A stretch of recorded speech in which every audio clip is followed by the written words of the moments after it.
নমস্কার ফ্রেন্ডস, আজ 23শে December 2024। Market previous ক্লোজের অনেক ওপরে খোলে এবং খোলার পরে মার্কেটে একটা সেলিং প্রেশার আসে এবং মার্কেট একটা নিফটি 50 একটা পজিটিভ ক্লোজ আজকে দেয়। নিফটি 50 আজকে 166 পয়েন্ট পজিটিভে বন্ধ হয়।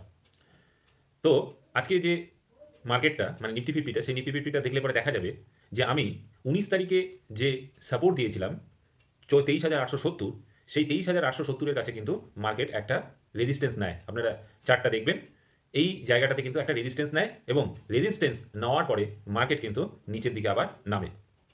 তো মার্কেটের এফআইআই এর যদি অ্যাক্টিভিটি, এফআইআই এবং ডিআই এর যদি অ্যাক্টিভিটি দেখা যায়, তবে দেখা যাবে যে এফআইআই আজকে 168 কোটি টাকা বিক্রি করেছে এবং ডিআইআই 2227 কোটি টাকা কিন্তু বাই করেছে।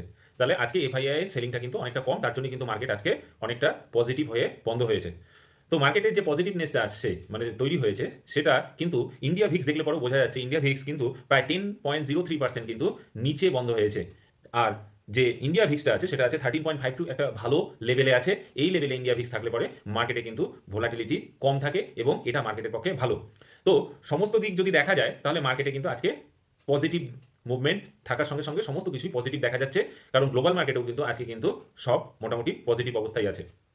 তো সমস্ত কিছু খেয়াল করে যদি দেখা যায় তাহলে দেখা যাবে যে আজকে যে কল রাইটার এবং পুট রাইটারদের যে ওপেন ইন্টারেস্ট আছে সেটা হাইয়েস্ট আছে 24,000-এ এবং পুট রাইটারদের যে হাইয়েস্ট ওপেন ইন্টারেস্ট আছে সেটা আছে 23,500। তো 24,000 থেকে 23,500-র মধ্যে কিন্তু যে 26 তারিখে যে উইকলি এক্সপায়ারি আছে এবং মান্থলি এক্সপায়ারি আছে সেটা কিন্তু এক্সপায়ারি হওয়ার চান্স আছে। তো সমস্ত দিক বিচার করে আমার যে সাপোর্ট আর রেজিস্ট্যান্স কালকের জন্য থাকবে নিফটি 50, সেটা হবে ফার্স্ট সাপোর্ট হবে 23,710, তারপরে 23,682, তারপরে 23,603, তারপরে 23,554, আর ফার্স্ট রেজিস্ট্যান্স হবে 23,870, তারপর 23,951, তারপরে 24,000, তারপরে 24,055, 24,000টা একটা সাইকোলজিক্যাল সাপোর্ট। এটার উপরে মার্কেট কিন্তু বেশিক্ষণ মানে প্রায় যদি আধা ঘন্টার উপরে যদি থেকে যায় তাহলে মার্কেট কিন্তু 24,000-কে ক্রস করে বের হওয়ার চেষ্টা করবে কালকে।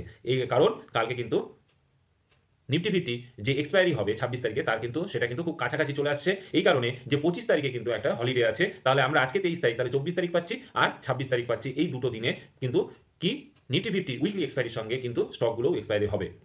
তো এই যে রেঞ্জটা, এই যে পয়েন্টগুলো সাপোর্ট আর রেজিস্ট্যান্স গুলো বললাম, সেই সাপোর্ট আর রেজিস্ট্যান্স গুলো আপনারা খাতায় লিখুন এবং লিখে নিয়ে কালকে মার্কেটে অংশগ্রহণ করুন।